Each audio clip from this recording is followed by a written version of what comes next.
السلام علیکم ورحمۃ اللہ وبرکاتہ۔ پارٹ 4 میں آج ہم اپنی پچھلی ہیڈنگ اسلام کی حقیقت کا جو حصہ رہ گیا تھا اسے آج ہم مکمل کریں گے۔ اب ایک دوسرے پہلو سے دیکھو، انسان کی ایک حیثیت تو یہ ہے کہ وہ دیگر مخلوقات کی طرح قانون قدرت کے زبردست قاعدوں سے جکڑا ہوا ہے اور ان کی پابندی پر مجبور ہے۔ دوسری حیثیت یہ ہے کہ وہ عقل رکھتا ہے، سوچنے سمجھنے اور رائے قائم کرنے کی قوت رکھتا ہے اور اپنے اختیار سے ایک بات کو مانتا ہے، دوسری بات کو نہیں مانتا۔ ایک طریقہ کو پسند کرتا ہے، دوسرے طریقہ کو پسند نہیں کرتا۔ زندگی کے معاملات میں اپنے ارادے سے خود ایک ضابطہ بناتا ہے یا دوسروں کے بنائے ہوئے ضابطہ کو اختیار کرتا ہے۔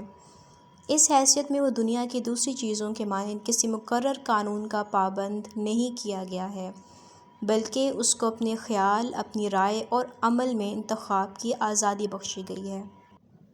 انسان کی زندگی میں یہ دو حیثیتیں الگ الگ پائی جاتی ہیں۔ پہلی حیثیت میں وہ دنیا کی تمام دوسری چیزوں کے ساتھ پیدائشی مسلم ہے اور مسلم ہونے پر مجبور ہے، جیسا کہ ابھی تم کو معلوم ہو چکا ہے۔ دوسری حیثیت میں مسلم ہونا یا نہ ہونا اس کے اختیار میں ہے اور اسی اختیار کی بنا پر انسان دو طبقوں میں تقسیم ہو جاتا ہے۔ ایک انسان وہ ہے جو اپنے خالق کو پہچانتا ہے، اس کو اپنا آقا اور مالک تسلیم کرتا ہے اور اپنی زندگی کے اختیاری کاموں میں بھی اسی کے پسند کیے ہوئے قانون کی فرما برداری کرتا ہے۔ یہ پورا مسلم ہے، اس کا اسلام مکمل ہو گیا۔ اب اس کی زندگی سراسر اسلام ہے۔ اب وہ جان بوجھ کر بھی اسی کا فرما بردار بن گیا ہے جس کی فرما برداری وہ بغیر جانے بوجھے کر رہا تھا۔ اب وہ اپنے ارادے سے بھی اسی خدا کا مطیع ہے جس کا مطیع وہ بلا ارادہ تھا۔ اب اس کا علم سچا ہے کیونکہ وہ اس خدا کو جان گیا ہے جس نے اس کو جاننے اور علم حاصل کرنے کی قوت دی ہے۔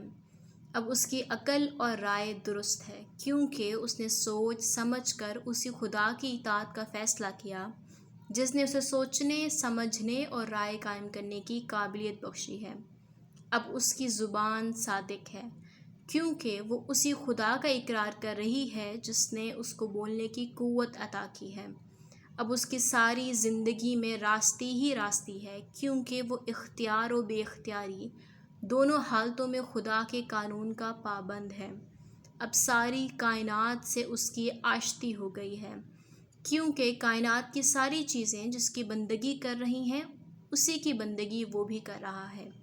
اب وہ زمین پر خدا کا خلیفہ نائب ہے، ساری دنیا اس کی ہے اور وہ خدا کا ہے۔